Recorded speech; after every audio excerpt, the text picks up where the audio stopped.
Welcome aboard. It's Captain G with World War II on the Western Front.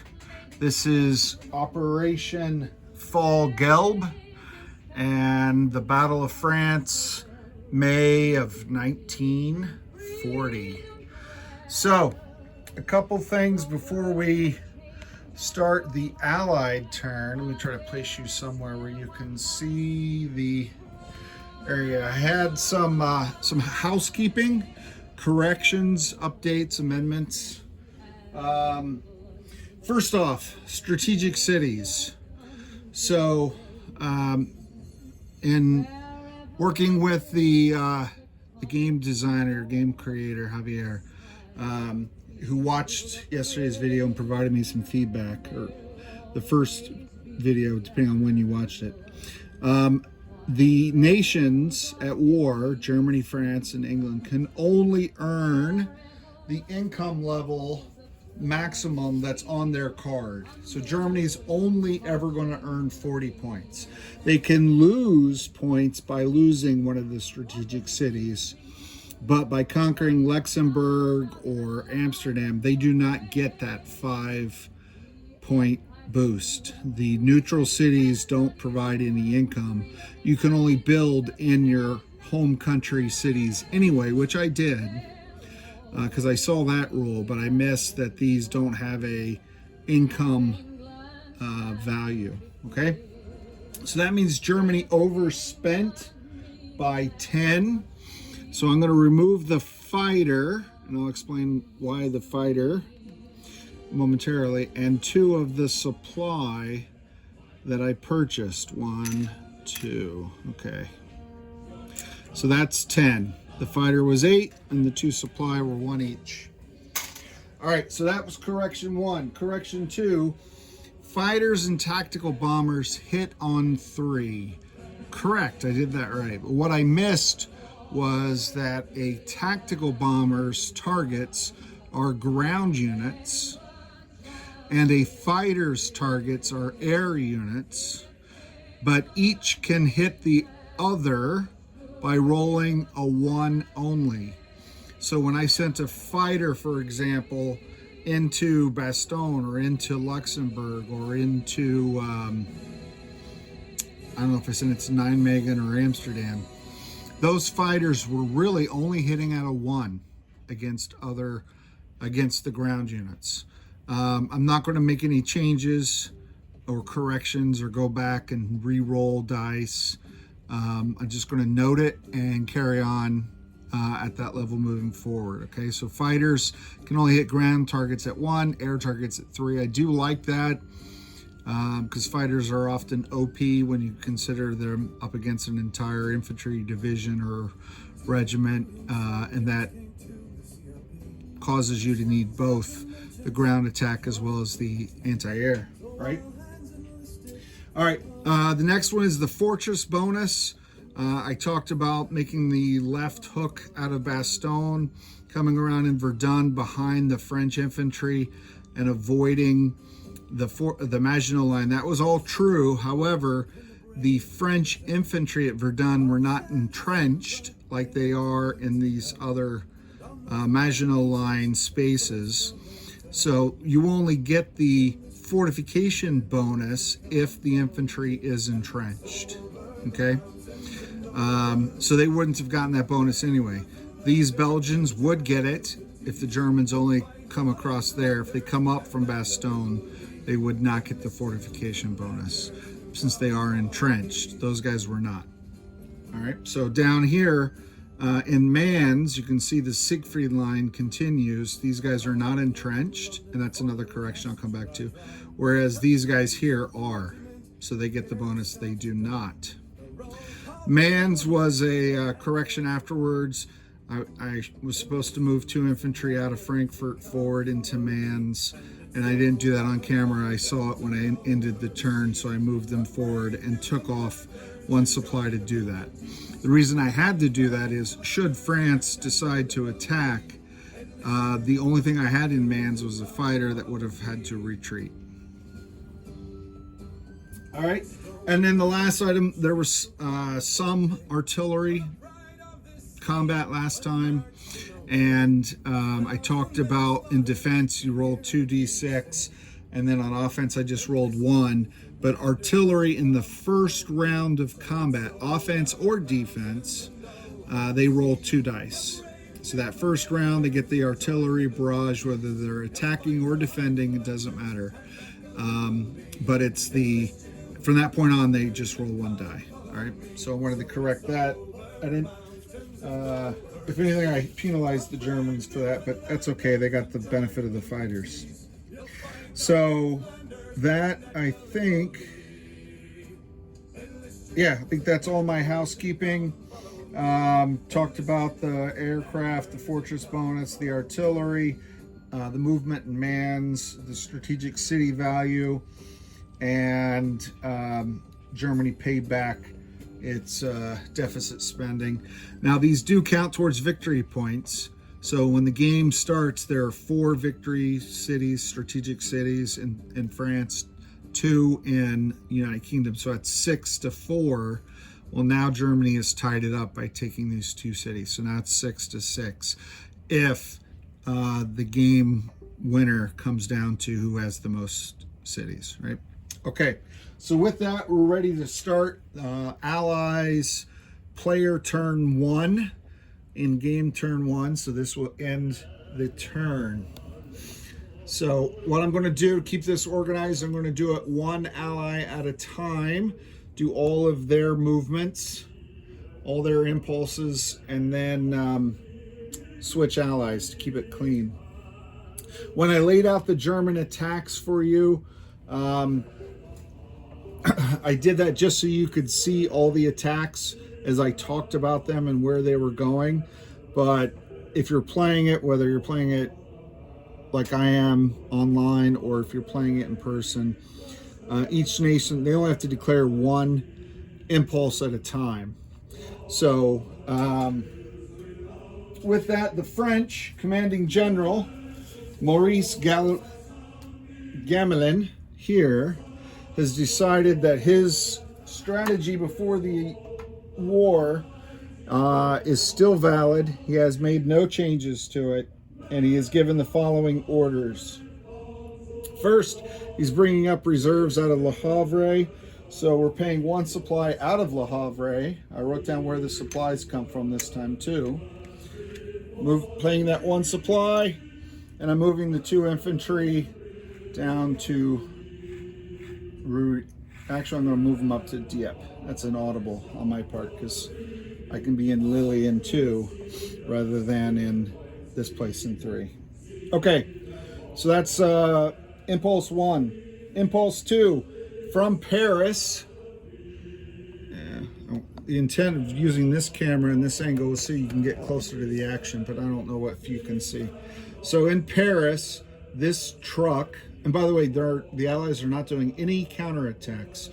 I know I just interrupted myself, but I had considered hitting Bastogne, crossing a river, going into a forest with this force, or bringing tanks through or bringing tanks around, but that river wraps all the way around the Meuse. Same with Verdun. So that's why the general decided he's going to have his men start digging trenches. We're going to be here for 3 or 4 years. Take your defensive positions. All right, so Paris. This truck is going to load up. Has a total of 5 spaces. So we're going to load up 2 artillery and 3 infantry, which I will swap out this chip for 2 chips and a man. 2 chips and a sculpt from my resource pool, and all right, that's there because it's not purchase. So 3 men and artillery, and it's going 1, 2, 3, and they're dropping them off here in Champagne region. So that's 5 of the 6 that can be in the zone, but it's all 5 that the truck can carry, and that costs 1. So this is the guy that stays, and that costs 1. Oh, and and the fighter's going to move. No additional costs because I'm moving from here to there. Fighter move forward. Yes. Okay. Impulse 3 from Lily and Sedan. We are moving into Mons. So I'm going to pay 2 supply from Sedans. 1 to activate here, 1 to activate there. And I'll try to use the opposite hand so you can see the infantry. I'm going to move 2 infantry and an artillery from Sedan to Mons. And 2 infantry and an artillery from Lily to Mons. And that maxes out the 6. 4 infantry, 2 artillery. I'll chip them out after. Paid the 2 supply out of here. The next is this armored force in Lily, supplied from Sedan. So that depletes Sedan entirely now.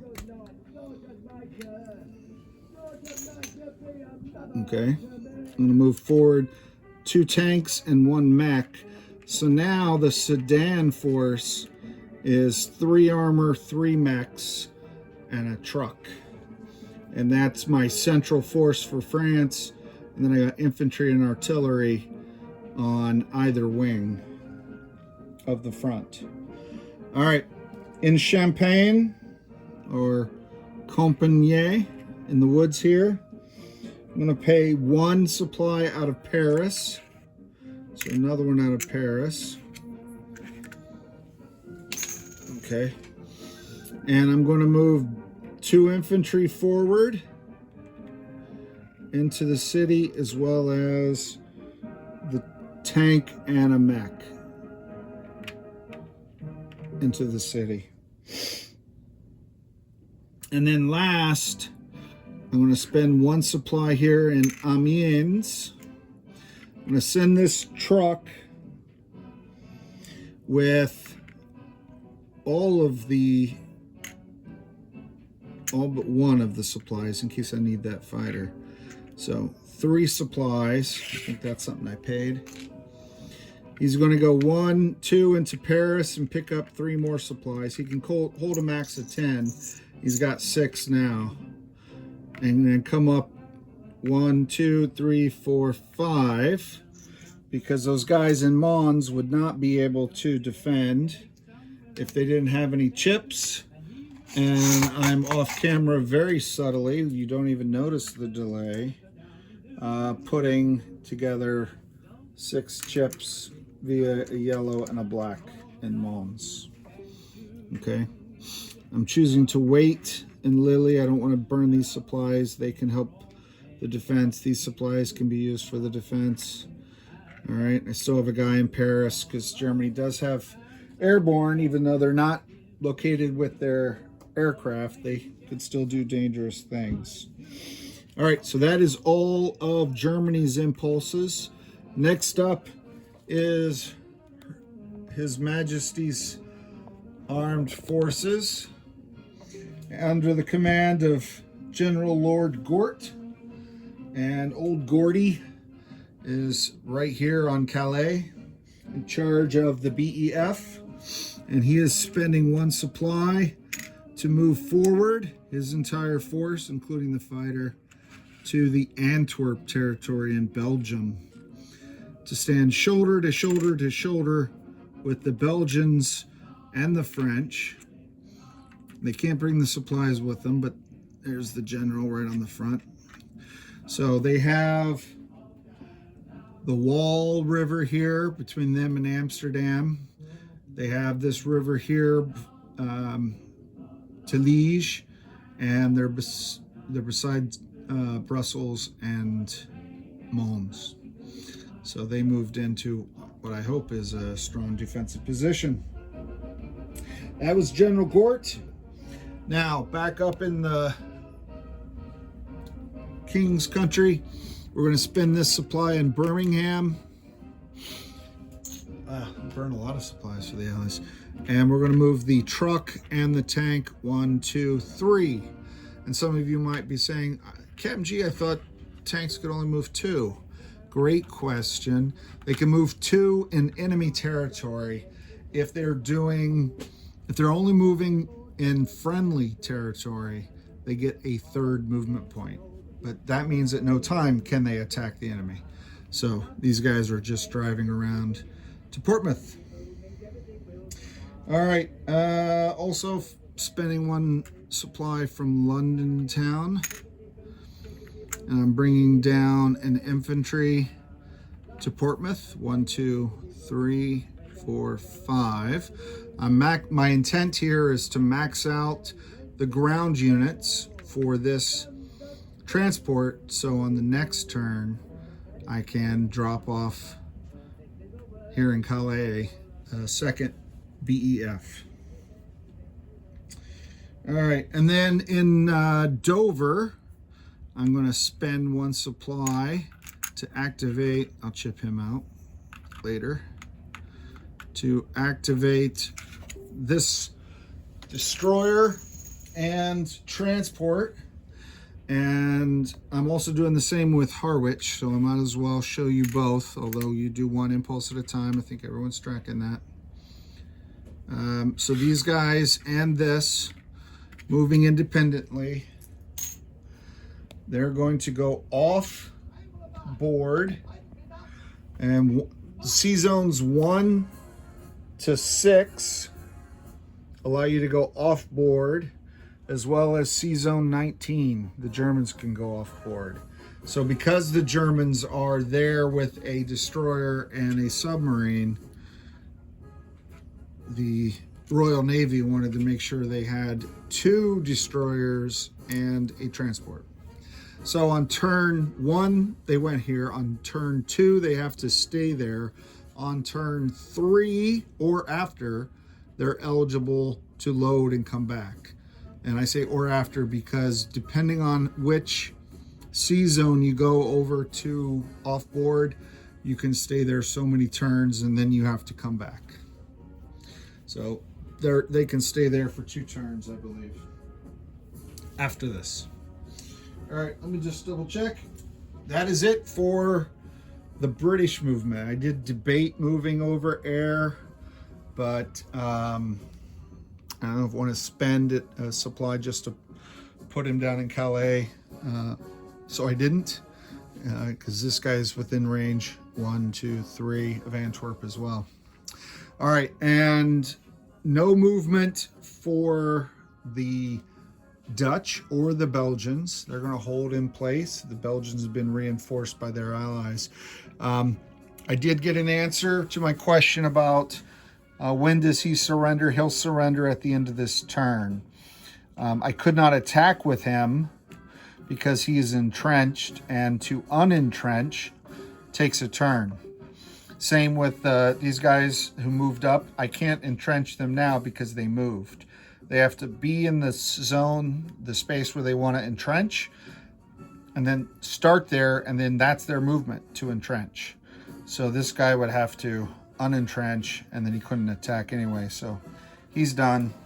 Might as well take care of that now before I do the buy, so you're not wondering why I'm not buying anything for the Dutch.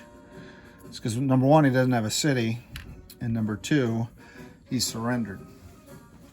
All right, so we'll start with the Belgians. The Belgians have a hefty income of 10. My first thought was I'll buy a fighter and then a supply, but a fighter is not on their build reinforcement. The only thing they have is another infantry. That's it, because that was the only casualty they took, and they had no additional reinforcements. So that's 3. And then I'm going to max out the supplies. I can't buy 7 supplies because you can only place 5 in a city. So they're going to place 5 supplies so they can defend from multiple attacks, multiple turns from the Germans. And they can use these supplies for their allies. And one more. Let me do the math on that. Wait a minute. 1, 2, 5. So they were already at 6. So I can't even do anything with the infantry because they were at 6 already. My bad. forgot to check that. Originally, the air wouldn't have mattered, but when I changed it to the infantry, I didn't count. 3, 4, 5, 6. Yeah, they're at max strength. So they've got money to burn, apparently, and they're just going to max it on supplies. Okay, sorry about that. All right, Great Britain. Let's do them next. So Great Britain, well, we'll do the Commonwealth. They have 5, and they are going to buy an artillery for 4 and a supply for 1. That's their 5, and they get placed over here, right? So they get placed here, and next turn they'll still be here. They could buy more supply or do whatever they're going to do, and then the turn after that they can load up onto the transport. Okay, so that is the British Commonwealth. For the United Kingdom, they have 30. They can build in 2 different cities, but they're going to build everything in London. They're going to build 2 tanks, 5 each, so that's 10. And these are Flak 88 gifted tanks that were hand painted by Wolf's Den at one point in time. They're going to buy, with those tanks, 2 more mechs and 2 more artillery.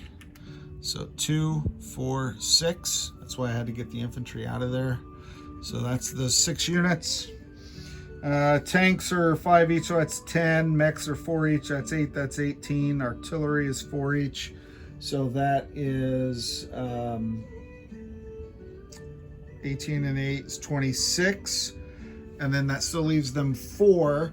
They're going to build 4 supply, which I'll replace with the yellow later. For now, I'm just going to throw 4 black chips in the general direction of London, and I'll straighten that out off camera.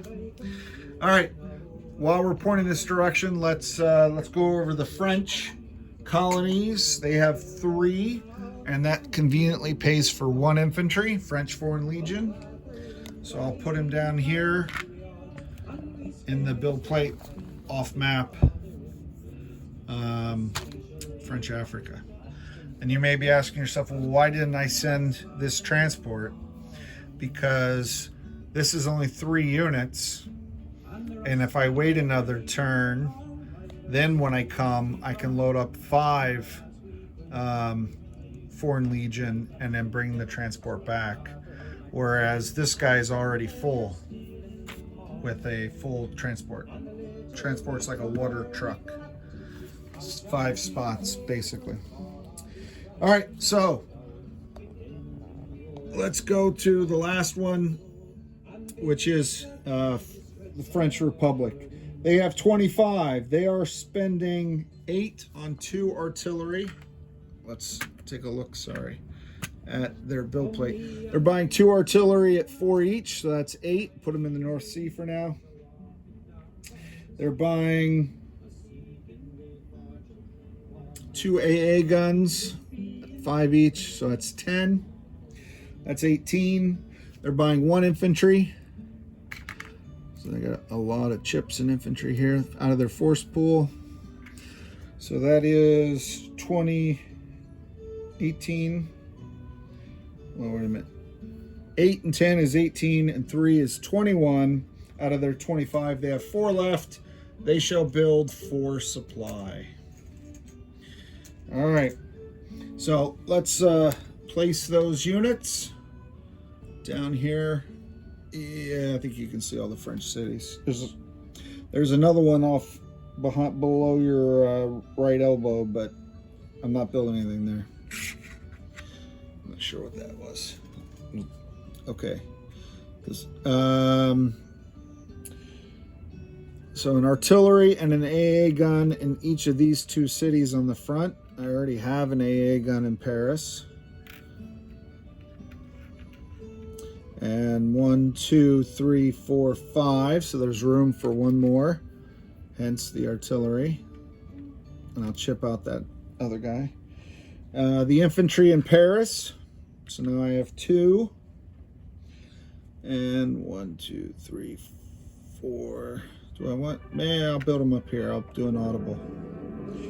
And 4 supply also in arm ends, because they can support this guy continuing to move as well as that. All right, so that is the Allied build, the Allied movement to defensive positions. No offensive Sitzkrieg, phony war. That's what the Allies are good at. That's what they're ready for. Next up, so we now move this up to turn 2. So next up will be game turn 2, and we'll go with Germany 2 on the next video. This is Captain G. Thanks for watching. Put your questions or comments in the chat, and I'll either answer you if I can, or we'll get Javier, the game designer, to give you some answers to your questions. Captain G, over and out.